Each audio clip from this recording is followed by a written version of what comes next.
بسم الله الرحمن الرحيم. أعوذ بالله من الشيطان الرجيم. بسم الله الرحمن الرحيم. السلام عليكم ورحمة الله وبركاته.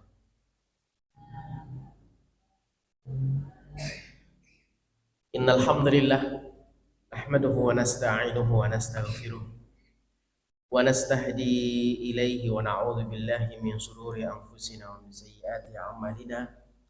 من يهده الله فلا مضل له ومن يضلل فلا هادي له. أشهد أن لا إله إلا الله وحده لا شريك له وأشهد أن محمدا عبده ورسوله لا نبي ولا رسول بعده. اللهم صل وسلم وبارك على نبينا محمد صلى الله عليه وسلم وعلى آله وأصحابه أجمعين. أما بعد. Jamaah yang Allah muliakan, rahimani wa rahimakumullah, kita bersyukur kepada Allah pada pagi yang barokah ini. Kembali Allah kumpulkan, kita bersyukur atas setiap keadaan. Kita mensyukuri rahmat Allah berupa hujan. Semoga turunnya merupakan juga beriringan dengan kebaikan yang kita rasakan insyaallah. Tidak boleh mencela musim, tidak boleh mencela masa. Nabi mengingatkan la tasubbud dahar. Janganlah kalian mudah untuk mencela masa. Wa ana ad-dahar. Seakan sama dengan kita mencela dengan Allah Subhanahu wa taala, pencipta, pengaturnya, penentunya. Dan qadarullah, 2 kali perjumpaan dengan saya pas sama beriringan dengan hujan. Alhamdulillah, semoga ini adalah kebaikan yang kita akan syukuri.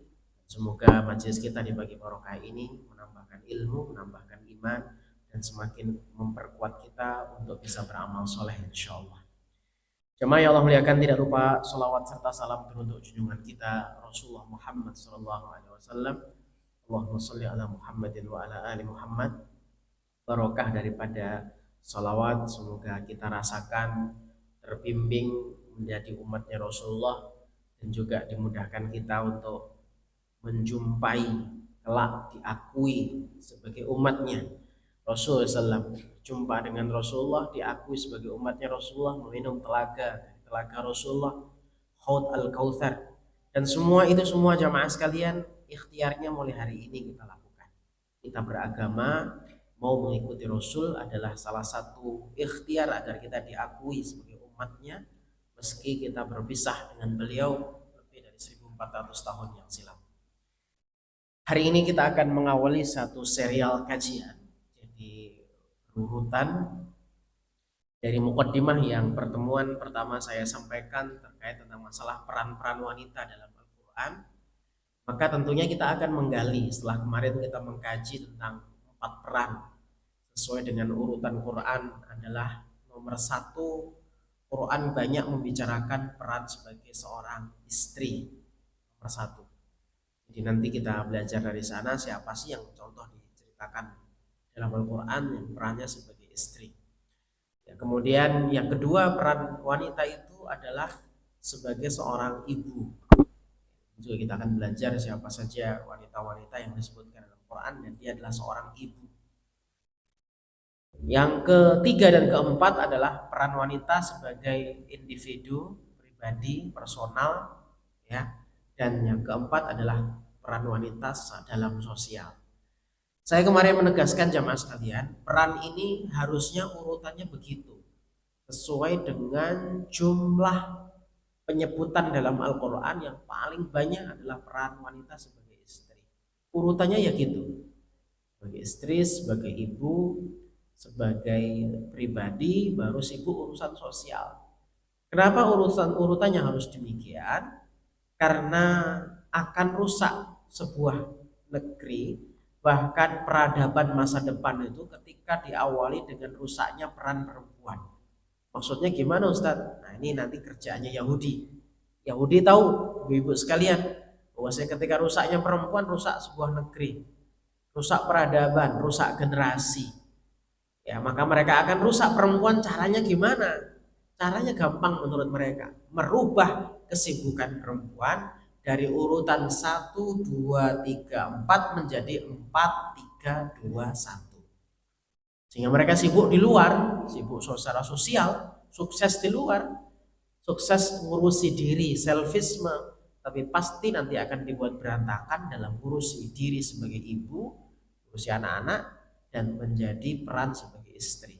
Kalau itu sudah terjadi, kesibukan perempuan demikian, demi Allah, generasi ini mau dibawa kemana jemaah ibu-ibu sekalian, terutama generasi mau dibawa kemana ketika semua daripada wanita fokus untuk melakoni, menjalani hasil sertifikat ijazah yang dia dapat. Kenapa demikian Ustaz? Ya karena memang semua hari ini pendidikan kita, jadi ada dua disiplin ilmu jemaah yang semua kita harus meng-cross check ulang, belajar lagi. Yang dua ilmu ini senantiasa akan dicampuri oleh Yahudi. Satu ilmu pendidikan, dua ilmu psikologi. Ya, satu ilmu pendidikan, dua ilmu psikologi. Sehingga alhamdulillah tatkala jamaah sekalian sudah punya titel tentang dua titel ini, baik titel sarjana pendidikan, master pendidikan, atau mungkin sarjana psikologi atau master psikologi. Ya, kenapa? Karena dua disiplin ilmu ini selalu akan ada campur tangan Yahudi. Salah satunya dampaknya nanti pada hasil pendidikan yang dididik oleh seorang guru yang background pendidikannya full murni duniawi. Ya, hasil pendidikannya gimana? Mau laki perempuan sama, kerja semua. Islam tidak melarang kita beraktivitas, perempuan beraktivitas tidak, tapi tetap bagaimana urutan peran tadi nggak kebalik. Kita lihat bagaimana ibu istri-istri Nabi SAW, tidak sedikit kok yang menghasilkan uang banyak. Yang dari setiap tangannya, sentuhannya itu menghasilkan uang. Masya Allah jamaah. Jadi Islam juga tidak mencela wanita sekolah tinggi, bahkan disuruh karena dia adalah madrasah bagi anak-anaknya. Akan tetapi peran sekolah tersebut, mencari ilmu tersebut tidak menjadi alasan kita kemudian membalikkan urutan peran 1, 2, 3, 4 menjadi 4, 3, 2, 1. Jadi bukan alasan. Karena sekolah akhirnya kita nggak serius menjadi seorang istri, nggak serius menjadi seorang ibu. Yang penting nanti sukses sebagai pribadinya sukses, sosialnya sukses, tepuk tangan orang banyak kepadanya. Luar biasa bunda, luar biasa, keren, hebat. Tapi semua anak-anaknya, pasangannya, jempolnya ke bawah semua kepadanya. Nah ini jamaah sekalian Allah muliakan. Semua tadi adalah campur tangan Yahudi sampai demikian. Maka kita akan belajar wanita-wanita mulia dalam Al-Quran, bagaimana mereka menjadi mulia, apa sih peran mereka, dan Allah menyebutnya sebagai apa. Apakah sebagai sosial, sebagai pribadi, sebagai individu, sebagai istri, atau sebagai ibu. Hari ini kita akan belajar tentang seorang wanita dalam Al-Quran bernama Hanah, istri Imran. Imro'ah Imran. Allah menyebut Hanah namanya. Itu dua peran langsung. Ya peran istrinya Imran, yang kedua peran ibunya Maryam. Jadi dua-duanya langsung. Jadi perannya dia sebagai istrinya Imran dan perannya Hanah sebagai ibundanya Maryam. Ya, ibundanya Maryam. Saya ringkas dari satu kitab yang sangat masyhur, yaitu Al-Bidayah wan Nihayah, yang ditulis oleh Al-Imam Ibnu Katsir rahimahullah ta'ala. Ya. Ini termasuk menjadikan satu kisah yang diabadikan dalam satu surat panjang dalam Al-Quran. Surahnya Ali Imran, keluarganya Imran. Siapa ibu istimewa ini? Siapa istri istimewa ini? Yang disebutkan dalam Ali Imran, bahkan nama Maryam disebutkan dalam Al-Quran 30 kali jemaah sekalian. Itu nanti turunannya. Ya, kalau masalah Maryam anaknya, ternyata wanita Maryam itu berangkat dari seorang ibu yang istimewa bernama Hanah. Bahkan dua-duanya ini menjadi nama surat. Satunya Ali Imran, keluarganya besar. Yang kedua secara spesifik khusus putrinya, yaitu Maryam. Berbicara keluarga besar Imran, berbicara anaknya yang istimewa bernama Maryam, tidak lepas dari peran seorang istri dan seorang ibu bernama Hanah. Ya. Jadi kalau Imran yang disebut, Maryam disebut, Hanah nggak disebut, hanya disebut Imro'ata Imran, gitu aja. Nggak disebut Hanah, nggak ada namanya. Namanya nanti baru muncul dalam tafsir. Namanya nanti baru muncul dalam tafsir. Dan ini satu hal yang istimewa jemaah sekalian, bahwasanya di sisi Allah ini pelajaran yang kita bisa ambil ya. Di sisi Allah, kemuliaan itu tak harus disebut dan tak harus adanya pengakuan semua manusia. Tapi ketika dia melakukan perannya dengan baik, meski manusia di dunia sebelumnya tak menyebut, tapi Allah Subhanahu wa taala membanggakannya. Yang kedua jemaah, kalau ada orang yang nanti melakukan sesuatu, ini hikmah nih, kenapa kok namanya kadang nggak disebut, kadang cuma disebut imro'ah begitu. Ini ya, di dalam ini sebelum saya sampai ke dalam Al-Quran itu banyak nama-nama bunda sekalian yang Allah nggak menyebut nama aslinya, tapi nama perannya. Untuk apa hikmahnya? Kayak siapa Ustadz yang dia nggak disebut nama asli? Fir'aun itu bukan nama asli. Tidak semuanya raja Mesir namanya Fir'aun. Ada Fir'aun 1, 2. Fir'aun yang mana? Di masa Nabi Yusuf sebutannya dalam Quran bukan Fir'aun. Fir'aun itu sebutan raja di masa Nabi Musa. Fir'aun itu sebutan raja yang asli Kipti, asli Mesir. Kalau rajanya bukan orang Mesir namanya Malik. Contoh di masa Nabi Yusuf alaihissalam, itu bukan Fir'aun, rajanya Mesir, sama-sama Mesir, tapi sebutnya Malik. Maka karena dia bukan orang asli Mesir, selalu ada upaya untuk menjegal dia, termasuk nanti upaya dibunuh. Ya, 2 orang yang dipenjara satu sel dengan Nabi Yusuf, 1 pemeras anggurnya, ini bagian dapur semua itu. Yang kedua tukang rotinya, sepenjara 1 sel dengan Nabi Yusuf. Ngapain mereka ini dipenjara? Karena dituduh makar membunuh raja. Oh, kenapa pada orang-orang membunuh raja? Karena dia bukan orang Mesir, namanya Malik. Kalau orang Mesir, Fir'aun. Contoh lagi dalam Quran, nama itu disebut cuma peran, bukan nama asli. Luqman bukan nama asli. Karena orang yang rajin, ciri khas di zaman dulu, nggak tahu sekarang ya. Kalau sekarang itu, kalau dulu orang rajin tuh ditandai dengan lihat makannya, dia nyuapnya. Orang Jawa bilang kelemek atau gimana. Dia makannya. Luqman dari kata luqmah. Luqmah itu suapan. Jadi karena suapannya itu cepat, dibilang orang rajin. Jadi karena karakternya dia sergap, rajin, gesit. Nah, ditandai dengan lihat makannya. Namanya disebut Luqman. Ayahnya Nabi Ibrahim sering disebut dengan nama, siapa namanya bapaknya Nabi Ibrahim? Ibu? Ya, membuat patung, penyembah berhala. Siapa namanya? Azar bukan nama asli. Ya, itu karakter, bahkan perilaku, atau mungkin menyebut pekerjaannya. Azar dalam Al-Qur'an salah satunya Allah berfirman wala taziru waziratun wizra ukhra. Sesuatu yang berat. Orang itu hukum asalnya nggak akan memikul beban ke dosa orang lain, tanggung sendiri dosanya. Asalnya begitu hukum asalnya.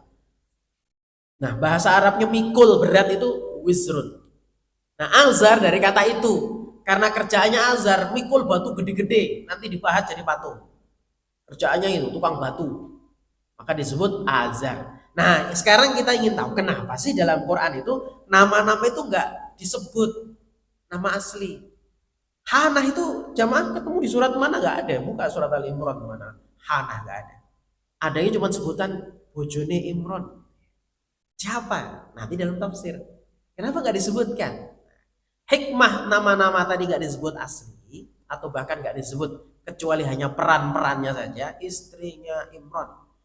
Para ulama menjelaskan adalah karena orang-orang tersebut karakter atau perilakunya akan berulang lagi.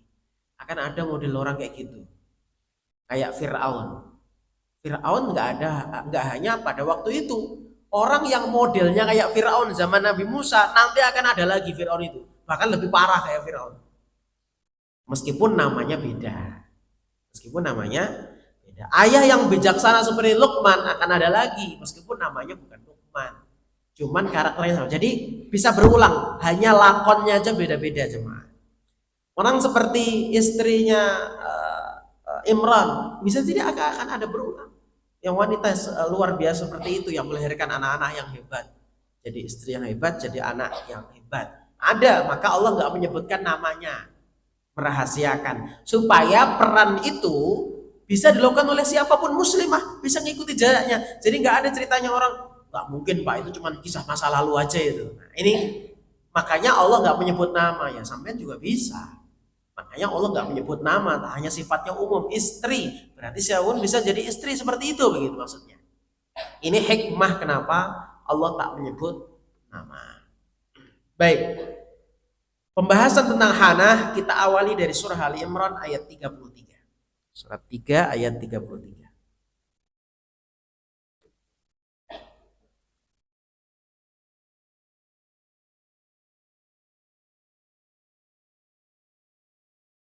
Surat Ali Imran ayat 33. Biasanya ayat ini kalau pas akikahan dibaca. Biasanya. Mari kita kembali untuk mengulas ayat ini. A'udzubillahi minasyaitonirrajim. Bismillahirrahmanirrahim. Innallaha astafa Adama wa Nuhan wa ala Ibrahim wa ala Imran 'alal alamin. Kisahnya berangkat dari keluarga besar bernama Imran.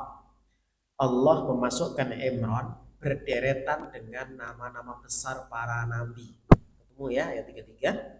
Siapa nama-nama tersebut? 1 Adam, 2 Nuh.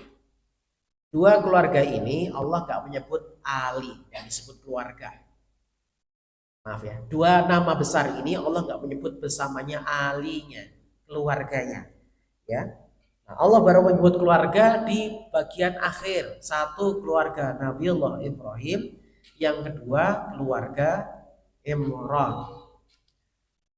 Ada yang tanya, Ustadz, kenapa nggak disebut keluarga? Karena memang dari dua nabi ini kisah tentang anaknya itu selalu bermasalah. Pembunuhan pertama kali di muka bumi ini dilakukan oleh Qabil dengan Habil. Sehingga ada istilah dalam agama ini, bunda sekalian, namanya dosa jariyah. Jadi nggak hanya sekedar pahala jariyah, ada pula dosa jariyah. Kayak mana? Ya seperti itu. Kalau ada orang hari ini menyelesaikan masalah, ujungnya membunuh orang lain, maka yang pertama kali dulu, yaitu manusia pertama, itu dapat aliran dosanya. Jadi bayangin berapa banyak pembunuhan di muka bumi ini lantaran hasad, karena dengki. Maka yang pertama kali yang buat inspirasi itu kena dosanya. Ya, dulu Qabil sama Habil, salah satu dari keduanya tak terima dengan perjodohan yang itu atas perintahnya Allah. Dulu mereka dikanugerahi 20 pasang anak kembar, laki perempuan. Nanti kita akan bahas ketika membahas Ibunda Sarah. Insya Allah nanti kita sampai di sana, karena Ibunda Sarah termasuk juga wanita yang diceritakan, maaf Ibunda Sarah, Hawa. Bunda Hawa termasuk yang diceritakan dalam Al-Quran. Nanti kan sampai. Ringkasnya punya 20 pasang, itu kawinnya, nikahnya disuruh Allah silang. Gak ada manusia lain. Jadi anak pertama punya kembaran, anak kedua punya kembaran. Jadi kembaran anak pertama nikah dengan perempuan kembaran anak kedua.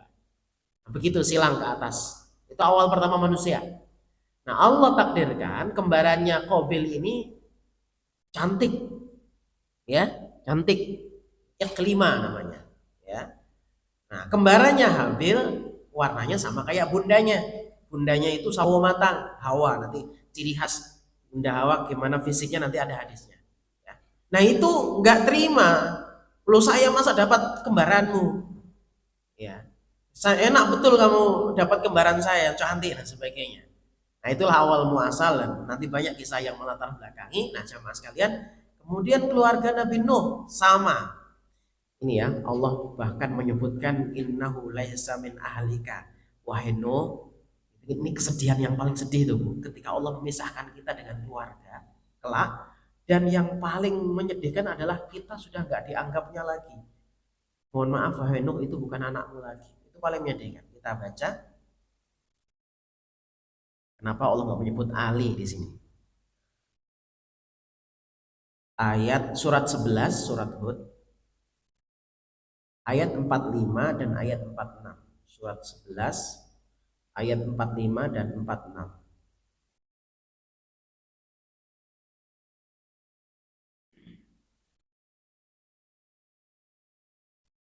Ini kenapa kok nggak disebut Ali Nuh gitu ya, keluarganya Nuh. Kisah Nabi Nuh juga punya masalah dengan anaknya. Istrinya juga begitu, ada masalah. Nanti juga kita akan jadi banyak kisah wanita insya Allah, makanya ini disebut serial kajian. Jadi nggak hanya satu kali pertemuan, entah setahun ya kita bicara tentang wanita-wanita semua dalam Al-Quran ya, baik yang baik maupun yang buruk, termasuk istrinya Nabi Nuh alaihissalam. Ayat 45 Allah berfirman, surat 11 ya. Jadi nanti ini jawaban kenapa kok nggak ada Ali Nuh, nggak disebut keluarganya Nuh, kemana keluarga Nuh ya. Ayat 45 surat 11 surat Hud Allah berfirman, wa nada Nuh rabbahu. Nabi Nuh itu nada itu harapan tinggi ya, panggil hei gitu ya. Panggilan itu bahasa Arabnya nida itu panggilan, nada itu panggilan. Nada panggilan, dakwah sama, dakwah dari kata yang sama, seruan. Aslinya begitu. Nada memanggil. Huruf panggilan itu ya itu panggilan, ya Maryam, ya Muhammad, itu namanya hurufun nida, harfun nida, huruf untuk memanggil ya. Nah, nida itu bahasanya aturannya teriak, hei gitu. Tetapi ini disebutkan untuk juga menggambarkan keinginan yang sangat tinggi, ingin banget. Nah, itu nida. Nada Nuhun, Nuh itu memohon banget gitu ya, berharap banget kepada Allah. Faqala Rabbi inna bani min ahli. Wahai Allah Rabbku, sesungguhnya anakku itu keluargaku, itu anakku itu darah dagingku itu. Ya. Wa inna wa'dakal haq, janjimu benar ya. Wa anta ahkamul hakimin, ini melas hamba Allah yang baik ini melas. Bukan adil, engkau menepati janji. Ya, ini memelas kepada Allah supaya apa? Supaya anak-anaknya selamat. Nah, ayat 46-nya apa namanya jawaban Allah Subhanahu wa taala di ayat yang berikutnya. Wahai Nuh, innahu laisa min ahlik. Itu bukan keluargamu. Innahu amalun ghairu saleh. Kenapa bukan keluargaku? Amalnya tidak soleh. Nah, ini jawaban Bunda. Jadi tidak solehnya generasi itu bisa menjadikan kita cuman ketemu dia sebentar sekarang. Ya, Nabi Nuh itu makanya sampai batas akhir itu melas sama anaknya. Nah, naik kapal bersama bapak, nak. Ya bunayyar kam ma'ana irkam ma'ana. Naik kapal sama bapak. Nah, anak-anaknya sampai akhir pun tetap ngotot. Sa'awi ila jabalin yu'simuni, aku akan naik gunung itu tidak akan ditenggelamkan oleh air, saya akan selamat naik gunung. Sampai akhir Pak. Bagaimana kapal sudah belayar, gunung tenggelam, berarti kan kapal sudah pergi. Masya Allah ya. Maka dalam surat Ali Imran, kita kembali ke Ali Imran lagi, ke pembahasan utama kita. Ali Imran ayat 33, Allah nggak menyebut keluarga Nuh, cuman Nuh saja yang disebut. Berbeda dengan Ali Ibrahim sama Ali Imran, ada zuriat soleh sepeninggalnya ya, dan keluarganya tersebut juga dimuliakan memang oleh Allah Subhanahu wa taala. Ali Ibrahim Allah muliakan mulai dari jalurnya Nabi Ismail alaihissalam, yaitu Nabi kita Muhammad sallallahu alaihi wasallam ya. Jalurnya Nabi Ishak, ada Bani Israel, dulu Allah muliakan mereka, anak-anaknya Nabi Yakub, anak-anaknya Israel. Israel nama lain daripada Nabi Yakub. Semua anak turunannya Nabi Yakub, anaknya Israel disebut Bani Israel ya. Salah satunya Yahuda, Yahuza. Nanti ya jadi Yahudi sana bawahnya. Baik, jamaah yang Allah muliakan, jadi yang akan kita garis besari adalah ujung ayat 33 Ali Imran. Sehebat apa orang ini sampai disejajarkan dengan para nabi. Sepakat para ulama, Imran bukan nabi, sama dengan Luqman. Dua tokoh ini, yang satu di Ali Imran, Yang kedua di surat Luqman, surat 31 itu kan nama orang soleh. Sampai nanti beliau hidup di masa Nabi Daud alaihissalam, Luqman. Itu jamaah yang Allah muliakan, dua-duanya istimewa karena apa? Sepakat para ulama tafsir, dua orang ini mulia sejajar dengan para nabi karena amal solehnya dalam keluarga. Karena amal solehnya dalam keluarga. Inilah yang membuat kita, bunda sekalian yang Allah muliakan, jangan merasa minder dan pesimis dengan apa yang kita lakukan di dalam keluarga. Meskipun cuman membersihkan apa, mencuci piring, mencuci baju, bersihkan rumah, amal-amal apapun itu dalam keluarga. Termasuk kalau laki-laki dia mendidik, mengasuh, berperan dengan itu, ngurusi urusan agama, memperhatikan agama anak-anaknya. Peran itu lebih pahalanya dibanding peran yang lain. Sampai Allah mensejajarkan Luqman dan Imran selevel dengan levelnya para nabi. Satu ayat nggak dipisah. Dan Allah menggunakan penghubung ayat itu menggunakan wawu dan. Innallaha astofa, Allah telah memilih. Istofa, saya pernah terangkan di beberapa kesempatan, itu kalimat memilih yang pilihan itu paling istimewa. Tanda istimewanya mana Ustadz? Yaitu diselipkannya huruf ta di kalimat sofin. Sofin itu artinya orang terfilter. Jadi kalau ada air ini kan otomatis difilter sudah ini. Jadi bening seperti ini. Ini bahasa Arabnya ma'un sof, air bening, murni, terfilter. Nah, bening, jernih, cantik. Nah, bahasa Arabnya sofin, sofiyah. Kalau perempuan sofiyah. Itu pilihan itu namanya. Nah, kalau pilihan dari yang terpilih diselipkan satu huruf yang dalam kamus bahasa Arab pun tidak ada. Huruf yang diselipkan menunjukkan kalimat ekstra itu hurufnya namanya ta, huruf ta. Huruf ta itu diselipkan dalam semua kosakata bahasa Arab untuk menunjukkan makna ekstra, sangat terpilih, sangat baik, sangat bagus. Itu selipkan huruf ta. Istofa, maka nabi kita termasuk yang terpilih. Nanti dalam ayat lain nabi kita disebut Nabiul Mustafa, ya kan? Nabiul Mustafa itu terpilih banget. Terpilih banget. Nah, jamaah yang Allah muliakan, rahimanallah, sama nanti kalau sabar, ini sedikit aja nambahan. Sabar itu sod ba ro, tapi menunjukkan ekstra sabar ditambah to di dalamnya sabar. Nyuruh sabar isbir itu sabar biasa. Tapi kalau nyuruh sabar gitu ya, itu istobir. Isto ada toknya, bukan isbir tapi istobir. Isbir, sabar, nyuruh gitu kan. Tapi kalau ekstra sabar ditambah tok, istobir. Wa'mur ahlaka bis sholati wastabir 'alaiha, perintahkanlah keluargamu sholat dan istobir. Berarti harus ekstra sabar nyuruh keluarga sholat, karena Allah tahu yang paling susah disuruh sholat keluarga. Jadi bukan wasbir 'alaiha, kamu sabar kalau nyuruh, enggak, ekstra sabarlah Anda ketika menyuruh. Nah, ini istofa, sama pilihan dari yang terpilih. Jadi sudah ada yang bagus dipilih lagi. Maka terpilih 4 ini termasuk Ali Imran ya. Innallaha astofa Adam wa Nuhan wa ala Ibrahim wa ala Imran alal alamin. Jadi apa tadi yang membuat Imran dan Luqman mulia? Karena perannya di dalam. Jangan diremehkan amal keluarga itu pahalanya kecil. Enggak, amal keluarga itu amalan pahalanya paling besar.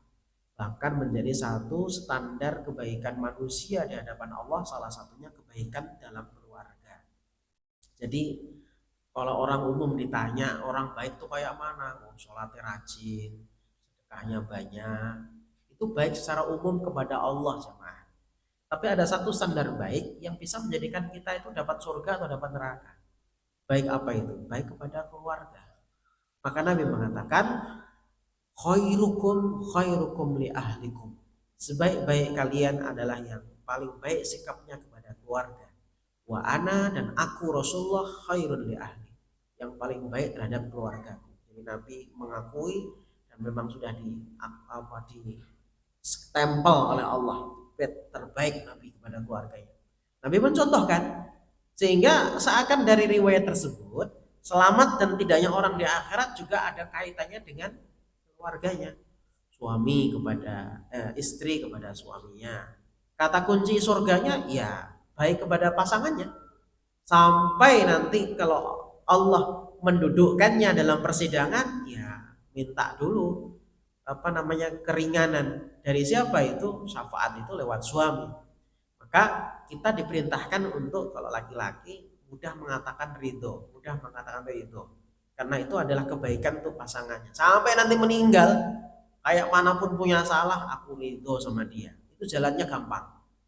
Ya, karena nanti keputusan Allah untuk kesenangan wanita ini kaitannya dengan kebaikannya dengan pasangan. Begitupun juga suaminya. Dia dapat stempel dayus apa enggak? Dayus itu egois dalam beribadah, sholat sendiri, ngaji sendiri, pokoknya sendiri semuanya, nggak pernah kita ngajak, mengingatkan keluarga tentang amar ma'ruf nahi munkar, nggak pernah sama sekali. Nah itu nanti mau masuk surga ditarik semua. Kenapa? Anak istrinya meminta hak nasihat, hak yang tidak pernah diberi di dunia. Jadi bukan nafkah zahir saja jamaah sekalian. Permasalahan kelak di akhirat karena tidak baiknya seorang laki-laki kepada keluarganya. Karena Rasul mengatakan standar baik itu khairukum li ahlikum. Jadi Nabi nggak menyebut sholatnya, zakatnya, itu memang sudah bab yang pasti sudah. Tapi Nabi menyebut bagaimana hubungan Anda dengan keluarga. Baik ya, itu istimewanya Imran disetarakan dengan para nabi. Jamaah yang Allah muliakan, rahimakumullah. Satu itu ya, tadi tentang Adam Nuh sudah disebutkan, ada masalah dengan keluarga Adam dan Nuh ya. Tentang masalah Nabi Adam tadi sudah terkait pembunuhan pertama dilakukan oleh anaknya. Nabi Nuh, anaknya seperti Kanaan, istrinya tetap kafir ya. Sementara Ibrahim dan Imran diberikan kata keluarga karena semua keluarganya itu mulia, tidak ada masalah. Mulai dari kepala keluarga yaitu Ibrahim sampai kepala keluarga bernama Imran, istri-istrinya, anak-anaknya. Baik, jamaah sekalian, kemudian yang berikutnya adalah siapakah Imran? Jadi secara umum ya, kenapa Imran mulia? Siapakah Imran?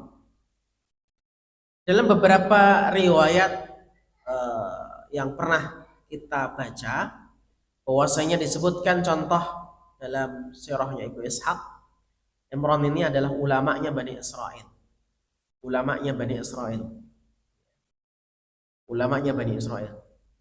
Keturunannya siapa?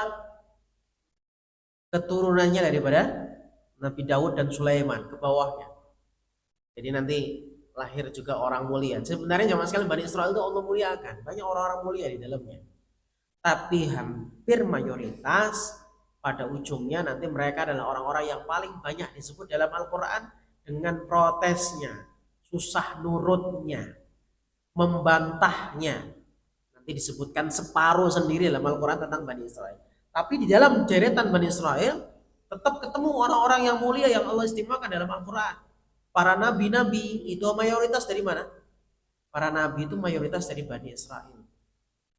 Sehingga soknya generasi bawah, mereka kaget kenapa nabi yang dijanjikan di dalam kitab mereka yang sangat detail penjelasan ciri-cirinya itu kok nabi nggak dari Bani Israel. Ini langka ini. Ditelusuri dari mana? Oh, Mekah, jalurnya Nabi Ismail.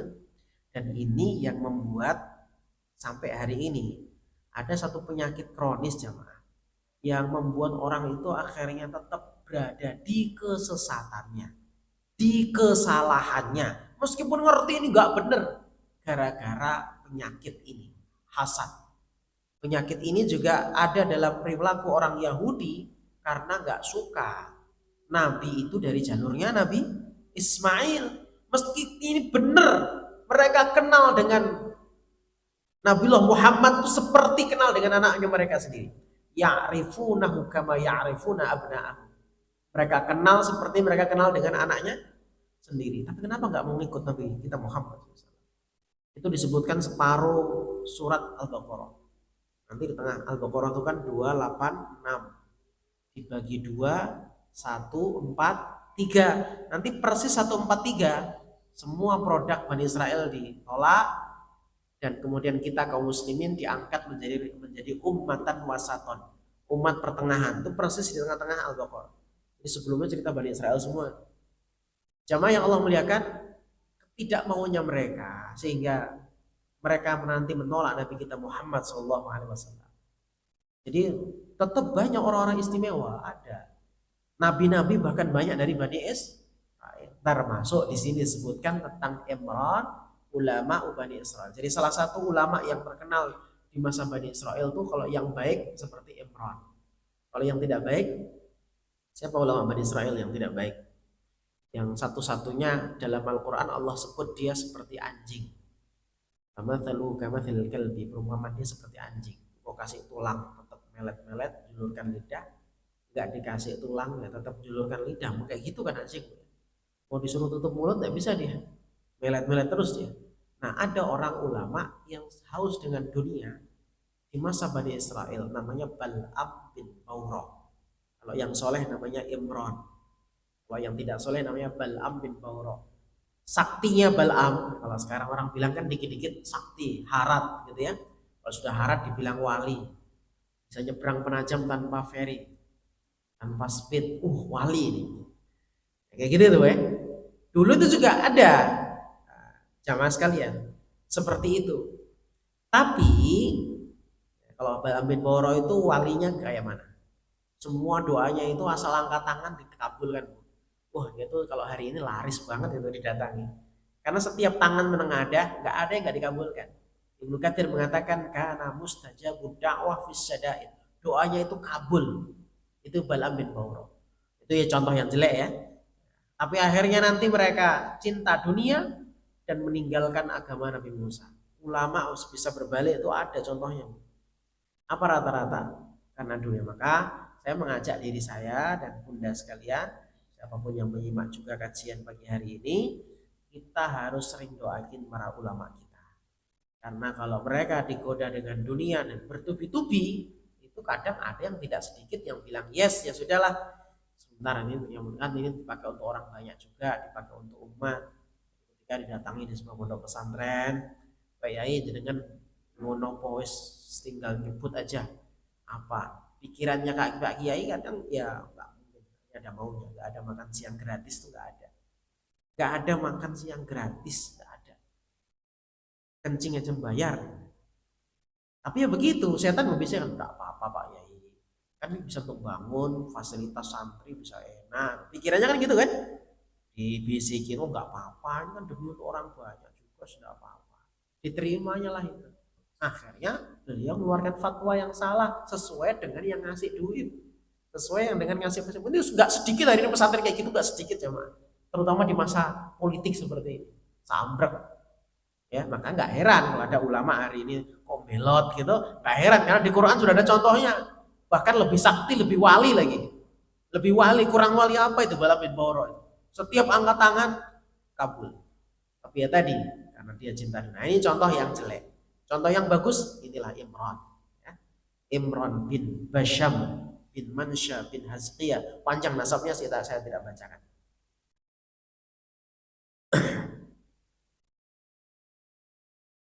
Kemudian jamaah sekalian, Imran ini punya seorang istri solehah bernama Hannah binti Faqud. Hannah binti Faqud. Abidah, seorang ahli ibadah yang sangat istimewa. Ya, sangat istimewa. Nah, pertanyaan lagi yang tadi depan sudah saya sampaikan. Gimana kalau ada yang bertanya, Ustadz kenapa kok nama Hannah nggak disebut? Sementara yang disebut cuma Imran saja. Padahal tadi kesuksesan generasi itu katanya perannya di ibu salah satunya. Apa jawabannya? Di sini juga disebutkan ya mas kalian. Jadi kalau Allah itu tidak menyebut atau mencatat seorang wanita, bukan berarti wanita itu tanpa karya, ya, tanpa karya. Bahkan tadi sudah disebutkan ini bisa jadi akan berulang.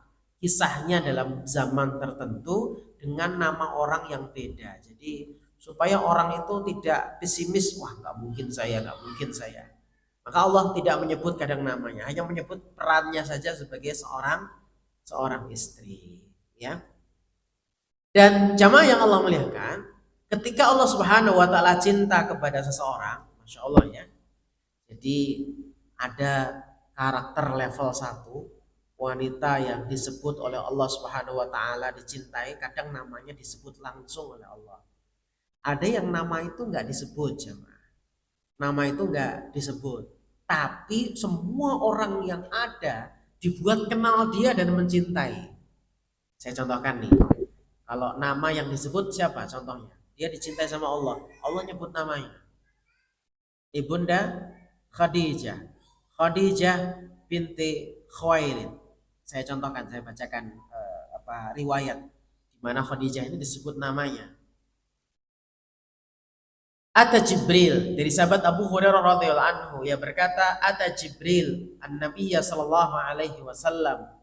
Jadi Jibril mendatangi Nabi sallallahu alaihi wasallam. Faqala ya Rasulullah, wahai Rasulullah, hadhihi Khadijah, ini Khadijah. Qad atatka ma'aha ina'un fihi idamun aw ta'amun aw syarabun. Dia datang kepada engkau dengan membawa wadah berisi lauk pauk, makanan, minuman. Jadi Khadijah itu nggak ada di situ. Tapi malaikat Jibril ngasih tahu, itu loh istrimu akan datang bawa makanan, minuman lengkap dengan lauknya. Ya. Faidah hiya atatka, aku pesen sama engkau kalau nanti Khadijah menjumpaimu, tadi yang saya sebutkan bahwa makanan, faqra 'alaiha assalam min rabbiha azza wa jalla wa minni. Sampaikan sama istrimu Khadijah kalau nanti dia kesini, udah dia lagi di belakang nih, dia lagi nyiapin makanan, minuman, gitu ya. Maka kalau nanti dia datang ke sini, faqra 'alaiha, sampaikan, bacakan sama dia, assalam, salam, assalamualaikum. Ini menjadi bukti jamaah, kalau ada orang ngirim salam itu diucapkan salamnya. Ini dalil, ini salah satunya ya, salah satunya.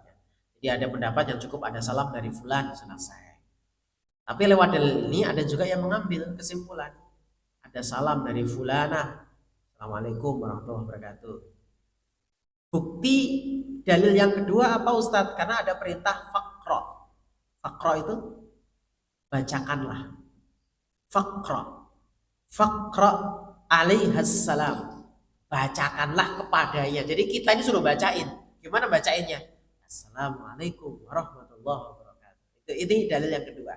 Jadi pendapat pertama cukup sampaikan begitu saja tanpa diucap. Tapi pendapat yang kedua juga berdalil harus diucap karena Rasul pun disuruh mengucap sama malaikat Jibril. Bagaimana Allah mengucapkan salam kepada Ibunda Khadijah dan juga salam dariku. Tolong iqra. Bukan cuman baligh salami. Kalau memang pesannya begitu boleh. Memang hari ini banyak sebaligh salami, sampaikan salam. Kalau Jibril nggak mau cuma disampaikan, bacakan salam, suruh bacain. Nah, ini menunjukkan sesuatu yang lebih utama. Ya, jadi tidak hanya sekedar menyampaikan, tapi membacakan. Tadi kan salam. Nah, ada juga yang merinci pertengahan. Ya, kalau orangnya cuma menyuruh untuk sampaikan dan dia tidak salam, maka kita tidak ada kewajiban untuk membacakan. Karena hari ini mayoritas seperti itu memang. Sehingga dalil yang pertama diperkuat dengan itu. Kenapa sampai cuma ada salam dari fulanah, dah selesai. Karena memang orang yang menyampaikan salam juga ngomongnya cuma begitu. Ya, tolong nanti kalau ketemu beliau salam saya ya. Nah, berbeda jamaah sekalian, kalau seseorang yang menyampaikan salam ini ngucap, tolong nanti sampaikan salam saya sama beliau. Assalamualaikum warahmatullahi wabarakatuh. Nah, sampai harus bacain tuh. Ini ya, ini yang pertengahan yang terakhir. Pendapat pertengahan yang terakhir. Jadi kalau dirinci, kalau orangnya cuma sampaikan salam saya, berarti saya cuma nyampaikan aja. Ada salam dari fulan, dah. Ada salam dari fulan, tolong sampaikan salam saya. Assalamualaikum warahmatullahi wabarakatuh. Saya harus nyampaikan itu, saya bacakan. Fulan salam tadi, assalamualaikum warahmatullahi wabarakatuh. Jawab waalaikumsalam warahmatullahi wabarakatuh. Baik, kita lihat ya. Mulianya Bunda Khadijah disebut namanya. Disebut namanya langsung oleh Allah Subhanahu wa taala. Yang berikutnya jamaah sekalian, kecintaan Allah itu kadang nggak menyebut langsung nama. Ada orang yang dicintai Allah, namanya nggak disebut. Lewat cara mana Allah itu mencintainya? Caranya gimana? Kalau tadi kan dengan cara disebut nama, yaitu dengan dibuat hati orang semuanya suka sama kita. Jadi hadisnya apa? In idza habballahu al-'abda nada Jibril. Ketika Allah itu cinta sama seorang hamba, Allah itu memanggil malaikat Jibril. Nada, ingat tadi nada itu panggilannya serius. Oh iya, sini. Serius, kenapa? Innallaha yuhibbu fulan fa'ahbibhu. Allah itu cinta sama fulan, itu namanya ini. Cintai dia. Siap, saya akan cintai dia. Satu malaikat. Fa yuhibbuhu Jibril. Orang itu akhirnya dicintai oleh Jibril. Termasuk Nabi kita Muhammad SAW. Allah sangat cinta kepada Rasulullah, maka Jibril pun juga mencintai Rasulullah SAW. Kemudian Jibril nggak mau sendirian, menyampaikan berita ini kepada seluruh penduduk langit. Fayunadi Jibrilu fi ahli sama. Jibril kemudian menyeru kepada semua penghuni langit. Innallaha yuhibbu fulan fa'ahibbuhu. Allah itu mencintai orang ini. Kalian semua penduduk langit cintai orang ini. Siap. Namanya malaikat tuh nggak ada protes. Kenapa kok dicintai? Kenapa? Kok dia promosi jabatan begitu ya? Nggak ada kayak gitu. Malaikat tuh nggak ada iri, nggak ada cemburu, nggak ada apa. Ya, apalagi hasad sama itu kenapa kok dia naik dulu padahal dia baru. Nggak ada. Malaikat diperintahkan cintai ya cintai. Pasti ini orang istimewa ya. Kemudian thumma yudha'u lahul qabulu fil ardi. Sehingga jamaah sekalian disebutkan di sini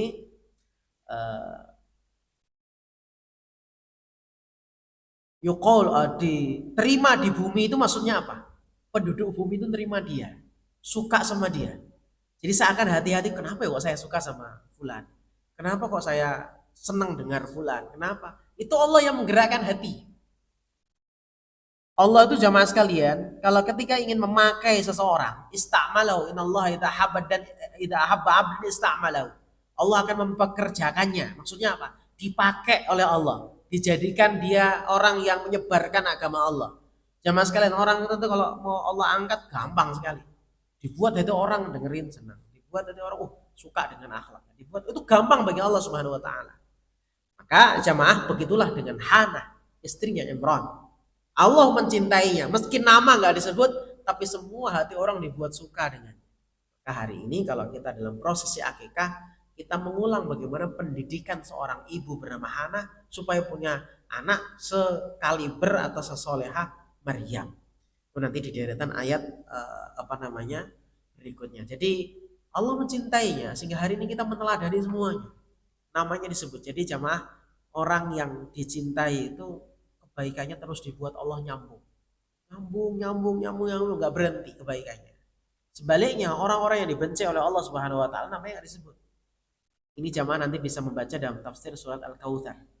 Ada kalimat inna syani'aka huwal abtar, yang akan terputus dari kebaikan bukan orang yang nggak punya anak laki-laki.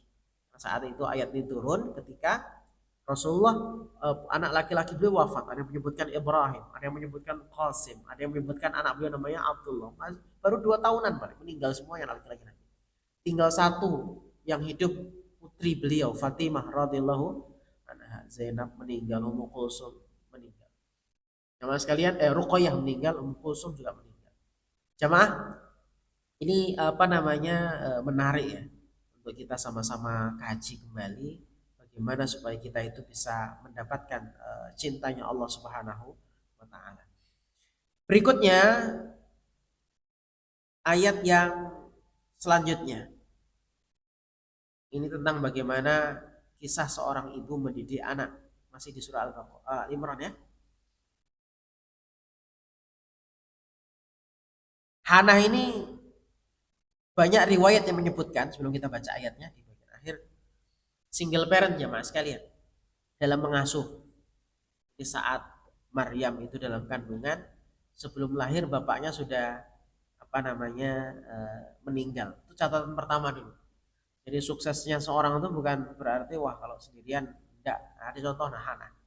Nanti tips yang diberikan oleh Hana adalah mencarikan sosok laki-laki sebagai ayah. Dan itu bisa dengan 2 cara, dibolehkan syariat. Satu, menikah lagi. Yang kedua, mencarikan sosok ayah dari orang lain, salah satunya dari keluarga. Yang dilakukan oleh Hana adalah mencarikan Nabi Zakaria, masih keluarga sendiri. Wa kaffalaha Zakaria. Yang nanti yang mengasuh Maryam adalah Nabi Zakaria. Ya, jadi ibaratnya masih keluarga dekat. Untuk apa? Menggantikan sosok ayah. Satu, menikah lagi. Yang kedua, anak itu didekatkan dengan orang yang keluarga dekat yang memang bisa kita anggap menggantikan peran atau sosok daripada ayah. Maka nanti pengasuhan Maryam ada dihandle langsung oleh Nabi Zakaria. Baik, kita baca ayatnya. Idz qalat imra'atu Imran. Tatkala imra'ahnya Imran itu berkata. Imra'ah, mumpung lewat. Imra'ah itu aslinya perempuan aslinya. Tapi dalam arti ayat ini diartikan istri. Istri Imran, Imra'ah. Imra'at al-Aziz, istri pembesar Mesir, al-Aziz, penggede. Imra'ah juga. Nah, ternyata Quran punya analisa sangat detail dan teliti jemaah. Kalau disebut Imra'ah, ini ada sedikit masalah. Satu, bisa jadi belum punya anak. Di Quran kalau menyebut istri itu belum punya anak dari rahimnya, dia disebut dengan imro'ah. Ya. Yang kedua, ini secara global saya. Yang kedua, imro'ah itu adalah ketika suami dan istri berbeda visi misi. Yang satunya ke kanan, satunya ke kiri. Nah, itu Quran juga menyebut dengan bahasa imro'ah, jadi ideologi. Contoh, istrinya Fir'aun. Istrinya itu beriman, Fir'aun tidak beriman. Maka istrinya Fir'aun satu disebut imro'ah karena tidak punya anak, ya makanya tadi ngadopsi Nabi Musa alaihissalam, meminta izin, satu ini sisain, yang lainnya eksekusi dan urusanmu. Tapi kalau satu ini tolong, ini hiburanku ini, ya anak yang didapat dari larutan aliran sungai Nil.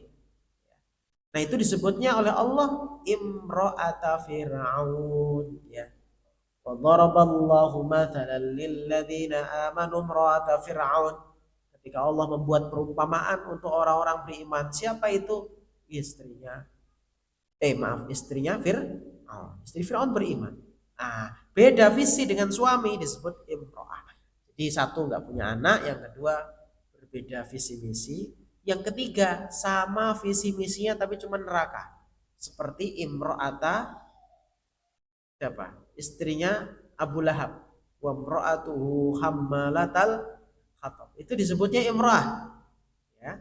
Ustadz, apakah bahasa Arabnya istri itu imro'ah? Enggak. Bahasa istri itu zaujah. Tapi tak semuanya disebut zaujah. Karena ini masih di dunia. Zaujah itu yang dipastikan akan bersama kita dalam surga, itu zaujah. Pasangan yang punya anak disebut zaujah. Pasangan yang langgeng sampai ke akhirat disebut zaujah. Tapi kalau visinya beda, kemudian orientasinya berbeda, meskipun kelihatannya kita di atap yang sama, kita disebut oleh Allah imro'ah. Atau enggak punya anak, disebut oleh Allah namanya imro'ah.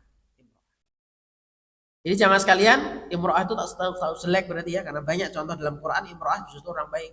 Seperti istrinya Fir'aun tadi ya, termasuk juga istrinya Imran. Imra'ata, istrinya Imran. Idz qalat imra'atu Imran, ketika istrinya Imran itu berkata, Rabbi, wahai Rabbku.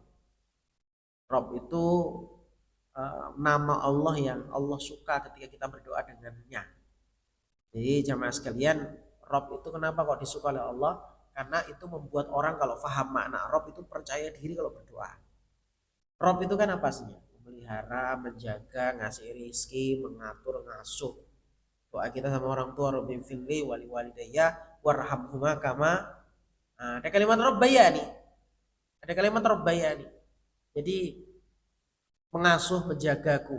Kalau nggak pernah jaga ngasuh, nggak dikangenin nanti. Rabb itu adalah tempat kita meletakkan rindu. Ya, semua orang pasti akan ingin ketemu dengan Rabbnya. Tapi kapan itu ini menarik ya. Jadi Rabb itu selalu disebut juga dalam doa untuk mengingatkan peran yang orang lain gak akan mampu. Sehingga kalau kita minta itu percaya diri, menjaga, Orang tua jaga, iya jaga, tapi terbatas. Orang tua kecapean tidur, apalagi kalau ibu-ibu pas fase menyusui itu, wah capek banget. Kalau Allah nggak menjaga bu, ada saja bu. Siapa yang menghalangi semut tidak masuk ke kupingnya anak kita? Allah. Allah menjaga itu sempurna di saat lemahnya kita nggak bisa jaga. Nah, Rob, makanya Allah itu disebut Rob, berbeda dengan manusia disebut Rob. Kalau Rob manusia penjaganya terbatas, tapi kalau Allah disebut Rob sempurna. Sehingga kalau kita doa diawali dengan Rob itu optimis, percaya diri. Sebagaimana optimisnya Hana ketika mengandung meskipun gak ada suaminya. Bukan berarti ini hamil dengan orang lain, alhamdulillah, ini wanita mulia. Maksudnya ketika sudah hamil gak ada laki-laki di situ sampai akhir, sampai nanti akhir gak ada. Nah ini jamaah yang Allah muliakan, menarik untuk kita sama-sama tadabburi. Keinginannya itu tetap nadar. Nah ini nadar. Ia bernadar apa yang ada dalam perutku ini nanti muharraron. Muharrar itu terbebas dari urusan duniawi. Bahasa kita sekarang ngabdi ke masjid. Masjid bocor dia yang baikin, kalau kotor masjid dia yang ngepel. Nah itu diabdikan semuanya ke Baitul Maqdis, ke Al-Aqsa, mengurusi semuanya. Berarti dari nadar ini ibu-ibu, Hana itu pengen anak laki atau anak perempuan? Kalau dari isi nadarnya pengen anaknya itu nanti yang ngurusi masjid lah. Muharraran, terbebas dari kesibukan duniawi. Pengen anak laki atau anak perempuan sebenarnya? Pengennya laki-laki. Pengen ya. Pengen itu berarti boleh kan? Boleh. Meskipun kita orang mukmin harus siap. Keinginan kita nggak akan terjadi kecuali Allah yang menghendaki. Jadi bukan berarti nggak boleh punya keinginan. Kita malah harus punya keinginan. Ya, boleh. Silakan. Kalau kita nggak boleh punya keinginan, surga neraka terserah ya Allah. Kalau memang takdirnya neraka, asal kata engkau kehendakmu ya nggak apa-apa. Nggak boleh gitu. Kita harus mengusahakan surga, minta surga. Kalau dalam berdoa itu seperti itu. Nggak boleh terserah. Nggak boleh. Tidak boleh terserah itu bermaksud bahwasanya apa? Nggak boleh terserah. Kita ini berarti dibolehkan punya kehendak. Silakan punya kehendak, minta apa, minta ini. Kehendak boleh dong. Ya, boleh. Cuman harus siap, kehendak kita nggak terjadi kecuali Allah berkehendak. Nah, jamaah, nadar, menutup dulu, nanti kita akan sambung tentang Hana di pertemuan yang lain. Nadar itu nanti ada pembahasannya sendiri. Cuman saya menasihati jangan bermudah-mudah dikit-dikit nadar. Karena nadar itu termasuk ciri khas orang yang pelit menurut Nabi SAW. Untuk apa?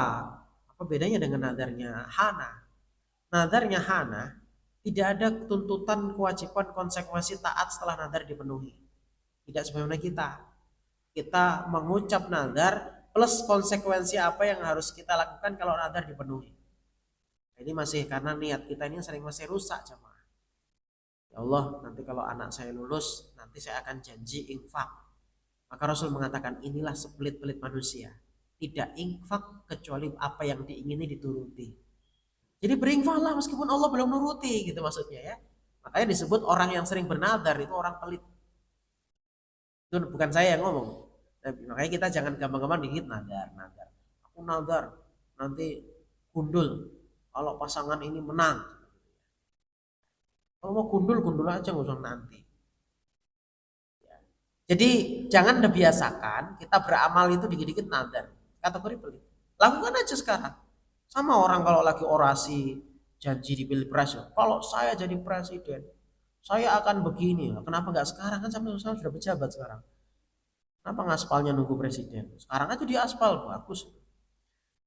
Ya, karena ini wewenang ya udahlah. Ya ini hari.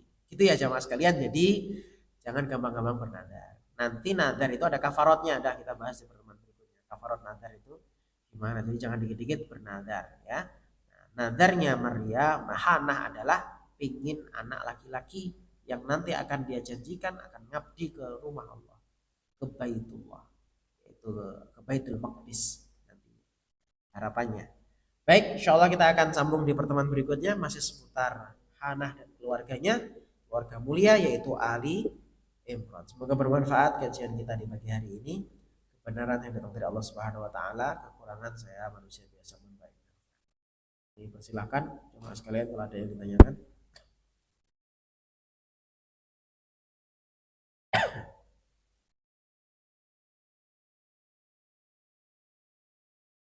Ada mic-nya nggak di belakang?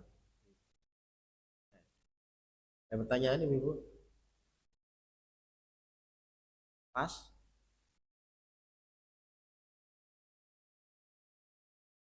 Ya, siap.